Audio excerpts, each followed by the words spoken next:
né? Mas a gente tem que lembrar que, por exemplo, o Temer está livre, o Lula foi preso 580 e poucos dias, alguma coisa assim, em Curitiba, e hoje ele é presidente da República. Então isso pode criar uma ideia de que assim, olha, o Bolsonaro está preso agora, mas ele poderá sair. E eu acho que isso anima muito os bolsonaristas, sabe? Essa ideia de que no Brasil ser preso não significa necessariamente nenhuma coisa, apesar de que preso ele está inelegível, né, o Bolsonaro. Mas você recentemente falou ali que o STF virou um elemento no tabuleiro político. Como que você analisa esse xadrez de hoje, essa jogada de hoje? Bom dia, Pondé.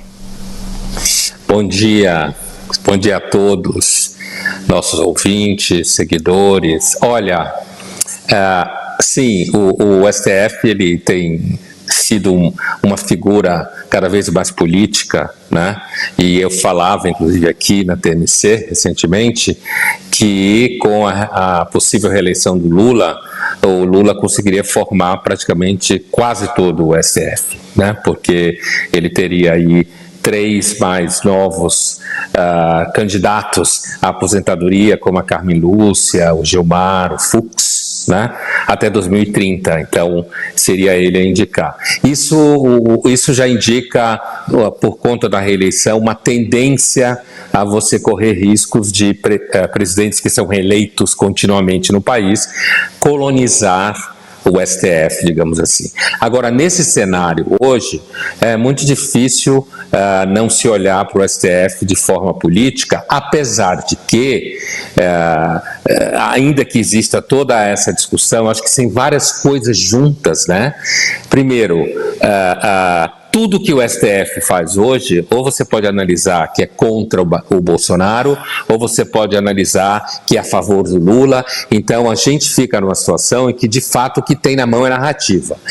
Eu, acreditando, investindo na credibilidade do STF como instituição, eu posso entender, então, que, de fato, existe um risco de fuga, existe um risco de confusão institucional, de geração de violência possível, e, portanto, o Bolsonaro seria uma figura que teria que ser detido para tentar evitar isso. Eu não sei até que ponto a decisão da prisão dele nesse momento, e a possibilidade de prisão de fato no cárcere, se isso não seria ao mesmo tempo uma faísca para tocar fogo ainda mais no bolsonarismo, e ao mesmo tempo isso pode se transformar numa espécie de camisa 10 do Lula. Olha só como os bolsonaristas são arruaceiros, olha como eles são contra a instituição, eles não aceitam a justiça do país, entende? Quer dizer, o grau de contaminação política com o processo é de todos os lados.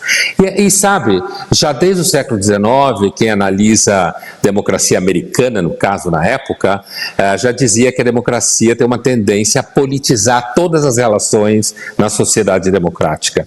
É um processo que a gente vê não só no Brasil, com relação ao STF, uns defendendo o caráter institucional do STF, outros condenando. Agora, eu queria pontuar o vídeo que acabou de passar aqui na TMC, né, do Flávio Bolsonaro. O vocabulário do vídeo é claramente voltado para a população evangélica, né? Referências à Bíblia, referência a Deus, como é chamado em alguns momentos do Velho Testamento, como o Senhor dos Exércitos, certo? Essa expressão não é expressão por acaso na boca do Flávio Bolsonaro, certo? Ele é um vídeo para inflamar a população evangélica, bolsonarista, para trazer para o campo a ideia de que tudo que está acontecendo aqui, Deus está vendo, Deus tem lado, certo? O vocabulário do Flávio Bolsonaro é incendiário, e incendiário de uma forma teológica, digamos assim, trazendo a teologia para dentro da política, né? Então, me parece que nós temos todos os elementos para perceber que, por mais que o Alexandre de Moraes tente e deva passar a mensagem de que isso é uma discussão jurídica, né, no cenário atual é impossível não se contaminar isso com variáveis políticas, né? É impossível não ver isso só como um tema jurídico.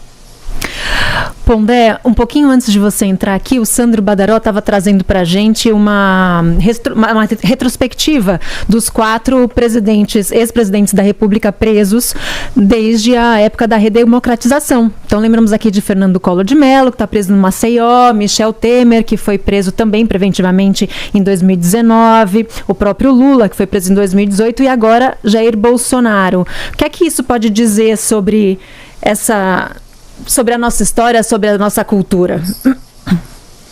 Olha, veja bem, eu estava lendo hoje a imprensa francesa sobre a prisão do Bolsonaro, tá?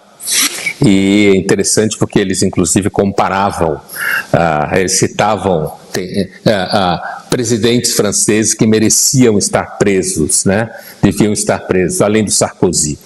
E eu lembro disso porque uma das falas, um dos comentários, não dos artigos, mas um dos comentários falava que no mundo inteiro tinha se transformado numa quase jurisprudência prender ex-primeiros mandatários de alguma forma, né? No caso do Brasil, veja, as suspeitas estão sempre, pelo menos até os 3 casos que você citou antes do Bolsonaro, havia ali sempre algum processo envolvendo temas a ver com corrupção, né? É interessante porque no caso do Bolsonaro não há nenhuma referência à corrupção, ainda que possa vir a suspeita e possa existir, tudo bem, mas aqui é um julgamento de uma tentativa de golpe de Estado. Então, Bolsonaro não está no foco de um processo por suspeita de envolvimento com empresários, com dinheiro ilícito, com corrupção institucional. Ele está no foco de um processo jurídico e sendo preso por suspeita, e aí, no caso, o STF entende comprovada de que ele foi o cabeça de uma tentativa de golpe de Estado. Eu acho que, nesse sentido, diferencia um pouco do que acontecia antes que foi citado. Apesar que no guarda-chuva geral fica parecendo quase uma jurisprudência. Presidente hoje, preso amanhã no Brasil, né? Mas a gente tem que lembrar que, por exemplo, o Temer está livre, o Lula foi preso 580 e poucos dias, alguma coisa assim, em Curitiba, e hoje ele é presidente da República. Então isso pode criar uma ideia de que, assim, olha, o Bolsonaro está preso agora, mas ele poderá sair. E eu acho que isso anima muito os bolsonaristas, sabe? Essa ideia de que no Brasil ser preso não significa necessariamente nenhuma coisa, apesar de que preso ele está inelegível, né, o Bolsonaro. Mas você sabe, existe um fenômeno em Portugal, no século XVI, que foi o fenômeno do sebastianismo, que foi o rei português que morreu aos 24 anos numa batalha, né, na África, e nessa batalha ele morreu supostamente porque nunca mais apareceu, o corpo dele não apareceu. Então o Portugal ficou sem rei, é o período que Portugal passou a fazer parte da coroa espanhola, e nós aqui no Brasil também. Mas o que aconteceu naquele momento, durante muito tempo em Portugal, os portugueses viveram a expectativa de que sim, o rei Sebastião voltaria e retornaria ao trono e libertaria Portugal do domínio espanhol.